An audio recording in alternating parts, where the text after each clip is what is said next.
How's it going everyone? In today's video, I'll show you on how you can use the shader trigger in Geometry Dash. So if we navigate through build, and of course we navigate through our options right here or our triggers, there's multiple shader that we could use for something like the shockwave, shockline, glitch, chromatic, and many more. Basically in here, let's just apply something like chromatic.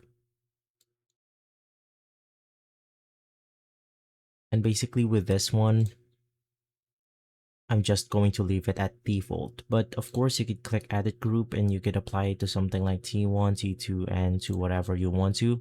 But the job of the shader is to actually apply other shader trigger right here. So if we actually click on the edit object, we could edit something like for MG, we could click on the no player particle or disable the actual shader itself. Now, once again, it's going to edit how other shader effect work. They can be limited to certain layers or disabled entirely. We could disable all disables all other shaders effect.